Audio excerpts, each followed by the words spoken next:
November 1863, seorang pemuda dari Jerman datang ke tanah ini. Langkah kakinya terhenti tatkala melihat keindahan alam yang terhampar di hadapannya. Akankah kerajaan Allah juga hadir di tempat ini? Di saat rasa senang dan takut bergejolak dalam hatinya, Tuhan menjawabnya dengan sebuah penglihatan. Orang-orang akan berbondong-bondong datang ke gereja, dan bunyi lonceng gereja akan terdengar dari berbagai tempat di Rura Selindung ini. Ia pun membalasnya, "Ya Tuhan, hidup atau mati biarlah aku berada di tengah-tengah bangsa Batak ini untuk menyebarkan firman dan kerajaan-Mu." Dari sinilah panggilan Tuhan atas Ludwig Iguarnomensen dimulai.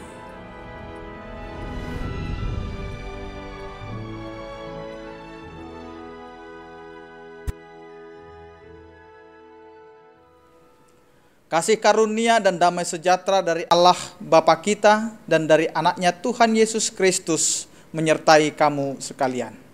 Amin. Shalom, Horas, Bapak, Ibu, dan saudara-saudara yang dikasihi oleh Tuhan kita Yesus Kristus. Pada hari ini menjadi satu keistimewaan bagi gereja kita Huria Kristen Batak Protestan, yang dimana pada tanggal 7 Oktober 2020 HKBP sudah berumur 159 tahun. Mari kita bergandengan tangan untuk melihat masa depan HKBP, di mana 159 tahun kita harus memiliki buah, sehingga kita bisa menyatakan kasih Tuhan sudah kita rasakan.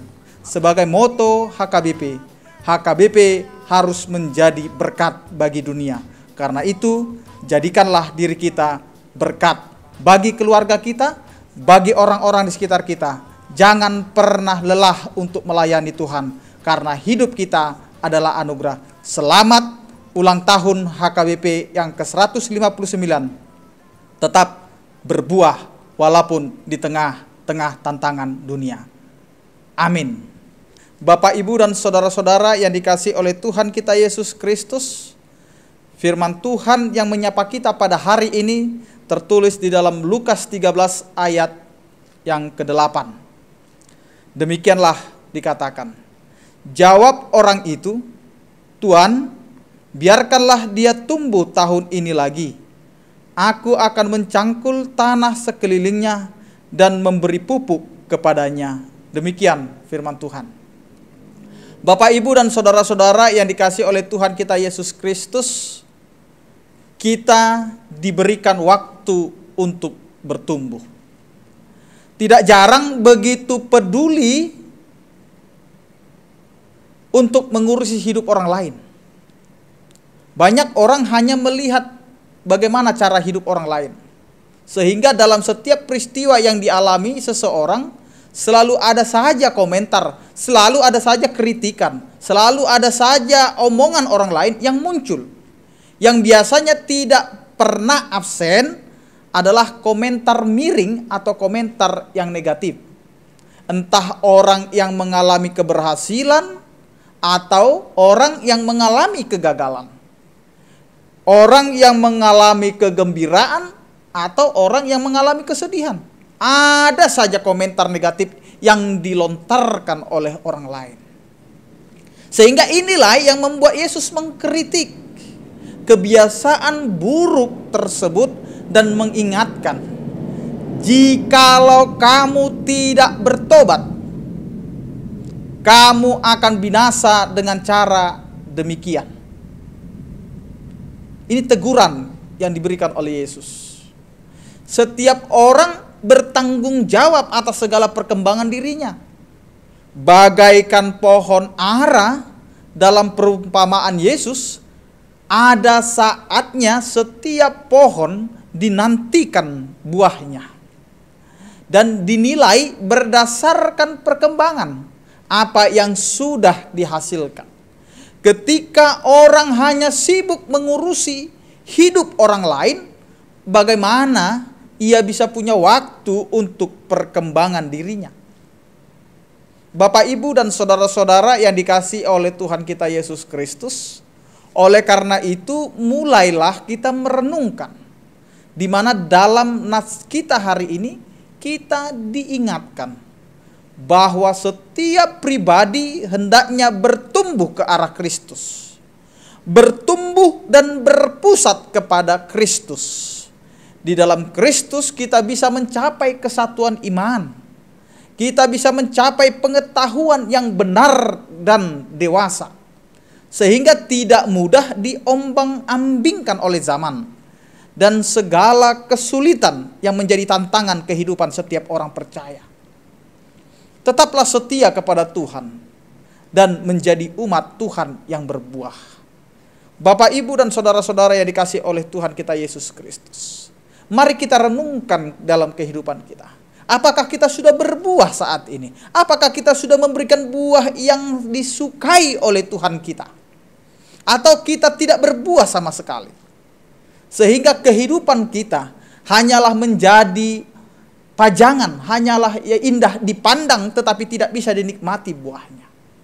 Karena itu di dalam kehidupan kita yang beriman kepada Tuhan, mari kita introspeksi diri. Seperti kata firman Tuhan hari ini, biarkanlah dia tumbuh tahun ini lagi. Aku akan mencangkul tanah sekelilingnya dan memberi pupuk kepadanya. Ini adalah permohonan setiap orang percaya ketika ia sadar bahwa di dalam kehidupannya masih banyak yang tidak sesuai dengan firman Tuhan.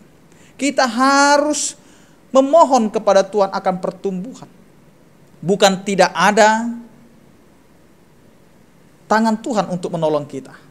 Demikian juga kita sebagai umat yang percaya. Sudah berapa lama kita menjadi umat Tuhan? Sudah berapa lama kita menjadi orang percaya? Sudah berapa lama kita diizinkan oleh Tuhan, diberi kesempatan oleh Tuhan untuk menjalani, untuk bertumbuh, untuk memberikan buah kepada setiap kehidupan kita.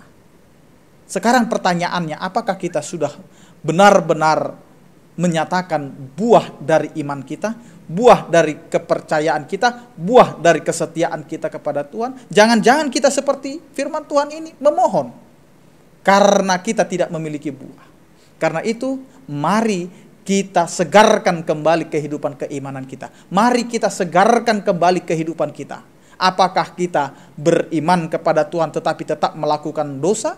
Apakah kita tetap berdoa kepada Tuhan tetapi kita tetap saja membenci orang lain? Mari di dalam kehidupan kita ini, kita sudah bertumbuh di dalam iman kita. Bahwa firman Tuhan sudah digenapi. Firman Tuhan sudah diperdengarkan, terlebih kepada gereja Huria Kristen Batak Protestan yang sudah berumur 159 tahun. Apa yang bisa kita perbuat sebagai orang percaya?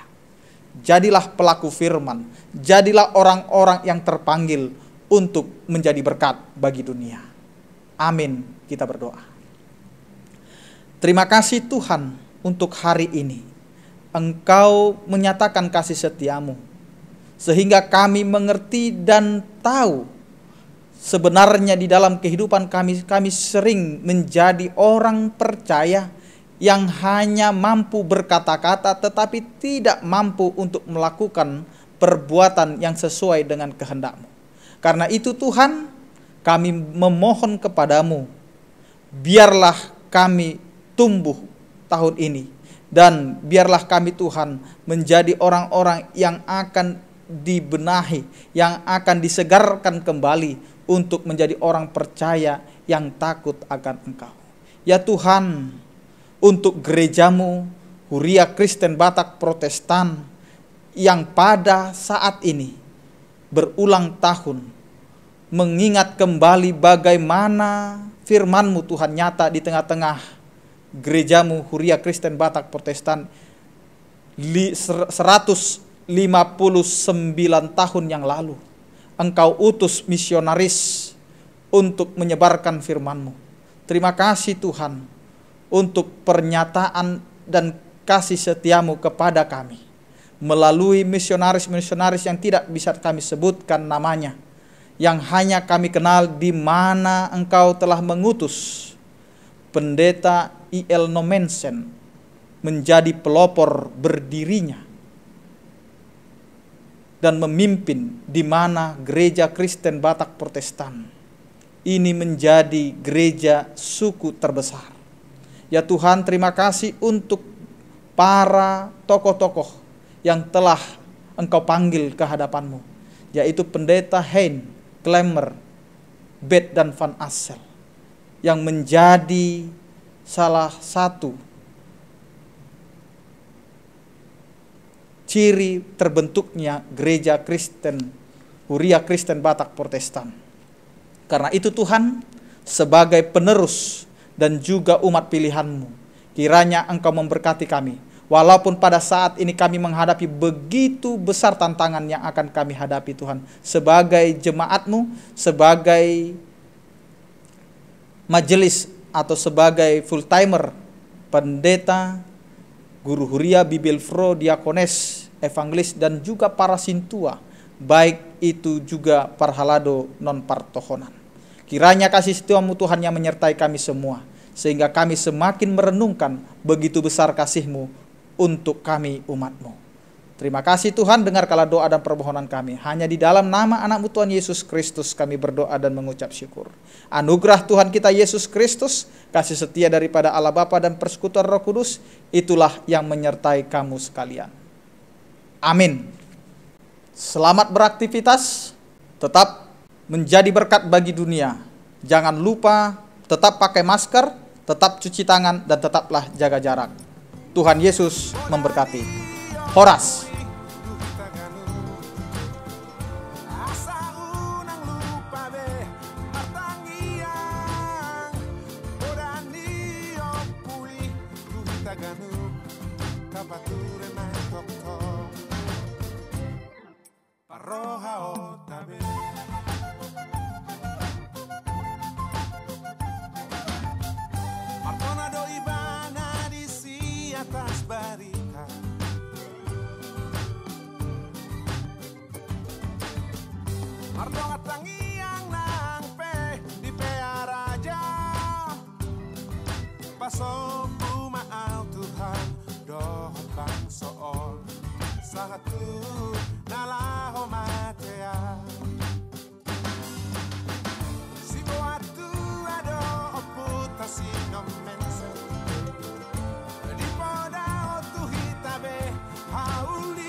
Roh